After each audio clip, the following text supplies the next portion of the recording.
श्रोते हो नमस्ते. आपल्या सर्वांना शुभ दिवस. श्रोते हो, ज्याला सगळं समजतं पण निर्णय घेऊ शकत नाही ते मन असतं. सगळे सुख दुःख स्वतःजवळ साठवून ठेवतं ते मन असतं. कित्येक मान अपमान सहन करून ते पचवतं ते मन असतं. कुणीतरी जीवापाड स्वतःपेक्षा जास्त प्रेम करतं ते मन असतं. जीवापाड प्रेम करून कुणाच्या तरी भीतीनं किंवा काही अडचणीमुळं व्यक्त होऊ शकत नाही ते मन असतं. श्रोते हो, मारापेक्षा एखाद्याचं टोचून बोलणं हे ज्याला जास्त लागतं ते मन असतं. लोक म्हणतात मनात एक आणि तोंडावर एक. हो, हे खरंच असतं, कारण ते मन असतं.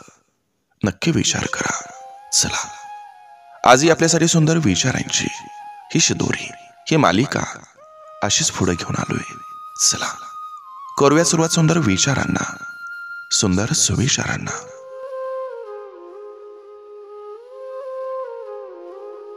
कोणाला पण जवळ करताना जरा जपून जवळ करा, कारण आपल्यासाठी बिजी असणारी लोक इतरांसाठी नेहमी अवेलेबल असतात. शत्रूची फौज ही कधीच मोजू नका. आपल्यातील फितूर किती आहेत ते मोजा. कोणाच्या सांगण्यावरून कधी कोणाशी वाईट होऊ नका, कारण कालांतरानं ते एकत्र येतात आणि आपण आयुष्यभरासाठी वाईट होतो.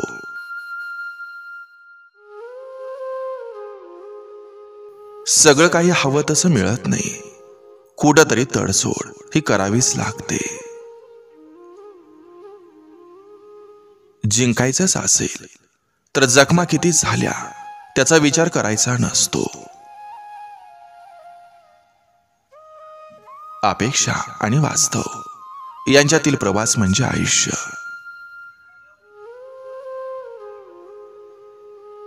श्रीमंताला गरीबाशी भूक आणि गर्विष्ठ माणसाला स्वतःची चूक ही कधीच कळत नसते. वेळ आणि व्यक्ती निघून गेल्यावर झालेली जाणीव ही व्यर्थ असते.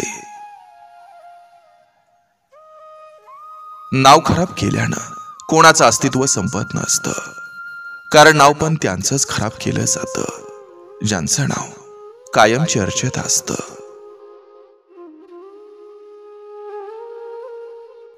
आपल्या कर्माची फळं ही कधी कधी आपल्या स्वतःला भोगावी लागत नाही, आपल्या कुटुंबाला भोगावी लागतात, निरागस मुलांना भोगावी लागतात. हे लक्षात ठेवूनच आयुष्यात जगताना कर्म चांगलं ठेवा. कोणाची फसवणूक करू नका. हवेतून येणाऱ्या शब्दांची पडताळणी करून पाहत जा. हलक्या कानानं ऐकलेली वाक्य ही नात्यामध्ये परकेपणा आणतात. आयुष्यात प्रत्येक जण तुम्हाला समजू शकत नाही आणि तुम्ही प्रत्येकाला समजावून सांगू शकत नाही. जर वाईट सवयी या वेळेत बदलल्या नाहीत तर त्या सवयी आपला वेळ बदलतात. आई बाबा इतकं या जगामध्ये समजून घेणारं कोणीच नसतं. जगणं साधं असावं, पण आयुष्यात कोणाचं गुलाम नसावं. दररोज हसणाऱ्या चेहऱ्याच्या पाठीमागं सुद्धा विचारांचं वादळ लपलेलं असतं. समोरच्या व्यक्तीची कमजोरी पाहून कधी स्वतःची ताकद वापरू नका. बऱ्याच वेळा आवडीपोटी नाही तर गरजेपोटी लोक तुमच्याशी चांगलं वागत असतात. आयुष्यात जे घडले आणि जे घडणार आहे ते चांगल्यासाठीच घडणार आहे.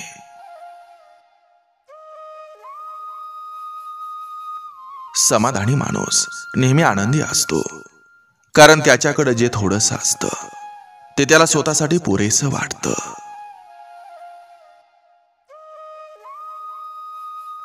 निंदकानं त्याचं ज्ञान दूर बाजारात जाऊन विकावं, कारण दुसऱ्याची ठिगळं बुजवण्यापेक्षा आपलंच फाटलेलं शिवत बसावं. समोरासमोर बसून पण बोलायला धाडस लागतं. पाठीमागं निंदा करणं हे तर कोणालाही जमतं. जे जोडलं जातं ते नातं, जे जडते ती सवय, जे थांबते ती ओढ, आणि जे वाढतं ते प्रेम. मनात आलं तर माणसानं बोलून मोकळं व्हायचं असतं, नाहीतर साचलेल्या पाण्यात सुद्धा शेवाळ तयार होतं. बुद्धीनं व्यवहाराची गणितं सोडवता येतात, पण भावनांचं गणित सोडवायला एक संवेदनशील मनच लागतं. जो खरं प्रेम करतो त्याचीच ओंजळ नेहमी रिकामी राहते.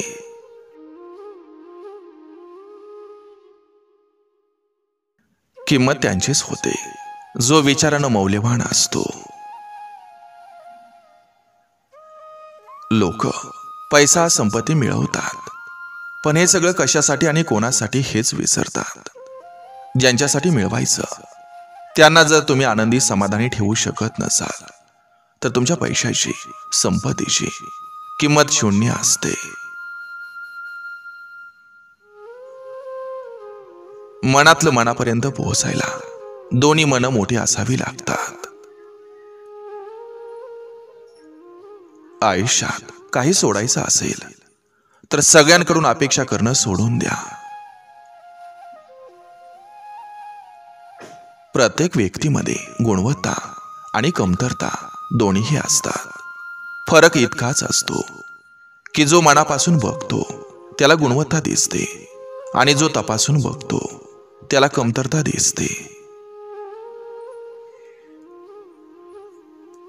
एक स्त्री सहज कोणालाही मनात जागा देत नाही, आणि जर तिने तिच्या हृदयात एखाद्याला जागा दिली तर ती इतका जीव लावेल की याचा अंदाज जगातील कोणताच पुरुष लावू शकत नाही. एखाद्याचा अपमान करण्याच्या उद्देशानं मारलेला टोमणा तुमच्या मनाला आनंद देत असेल, पण समोरच्या व्यक्तीच्या मनात तुमची किंमत मात्र शून्य होते. लग्नाच्या गाठीपेक्षाही श्रेष्ठ असते ती प्रेमाची गाठ. त्याशिवाय मनुष्य तृप्त होत नाही. आयुष्यात माणूस भोगलेल्या सुखदुःखापेक्षा केलेला संघर्ष हा जास्त लक्षात ठेवतो.